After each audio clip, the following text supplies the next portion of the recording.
What if the ultimate fantasy of escaping your boring, everyday life suddenly turned into a terrifying, blood-soaked nightmare? Call of the Night Season 2 didn't just return to give us more chill, lo-fi aesthetic night walks, it aggressively ripped off its own man, transforming from a laid-back urban romance into one of the most intense supernatural thrillers of the year. Let's talk about this insane genre shift. In this empty room, I want you to stay. Silent tears drop, you'll rewind the time. Wishing once more you were mine. Fading shadows of the past, that those moments. For those who missed out on the cultural phenomenon of Season 1, the premise is intoxicatingly simple. Kou Yamori is a deeply exhausted, insomniac middle schooler who starts wandering the city streets at night. He meets Nazuna Nanakusa, a quirky, eccentric vampire who introduces him to the absolute freedom of the night.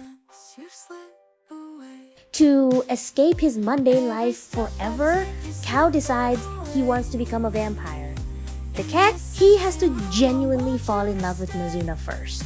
What started as a whimsical, romantic exploration of nighttime freedom has now evolved into a dangerous descent into the hidden, violent world of vampire society. And those moments were lost, now they're just a distant cry in the sorrow.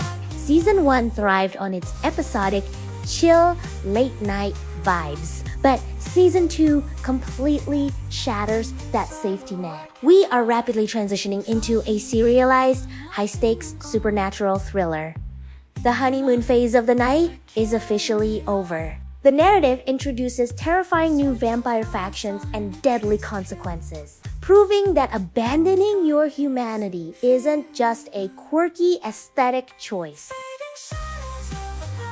Studio LIDENFILMS continues to absolutely dominate the visual execution. They perfectly preserve their signature, highly saturated neon color palette. The breathtaking violet and deep blue night skies clash beautifully with the gritty, fluorescent city lights, combined with an incredibly immersive urban soundscape. The atmospheric direction makes the city itself feel like a living, breathing, and dangerous character.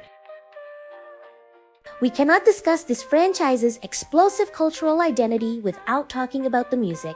The legendary return of Creepy Nuts to provide the opening and ending tracks is Their infectious, jazzy hip-hop beats are permanently stitched into the anime's DNA. This musical continuity doesn't just hype up the audience, it anchors the show's unique, rebellious street culture aesthetic against the rising dark fantasy elements.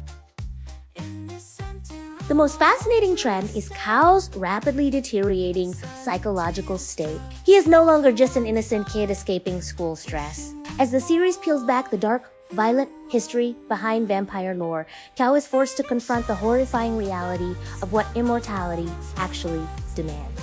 The psychological tension of his fading humanity is brilliant, making this season a deeply compelling, anxiety-inducing character study. Stories of a love lost in the rust.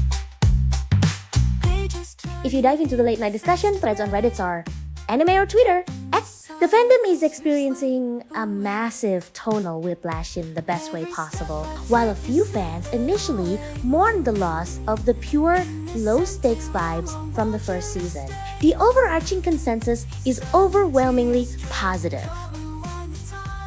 The hardcore community on my anime list is heavily praising the seamless transition into a gripping action thriller. They are hyping it up as a masterclass in genre evolution that completely exceeds manga readers' expectations. It successfully managed to raise the stakes without sacrificing the unique, melancholic soul of the series. In the sorrow I can lie. Something wished upon nothing. Call of the Night Season 2 is a stunning, neon-drenched. It proves that a series can successfully pivot from a relaxing slice-of-life romance into a heavy, serialized thriller without losing its core identity. If you want a masterclass in atmospheric storytelling and urban fantasy, you need to watch this immediately. But I'll leave you with this final, mind-bending thought to keep you awake tonight. If you spend all your time running away into the beautiful, endless night, at what point does the darkness actually start chasing you back? Thanks for watching, and stay awake.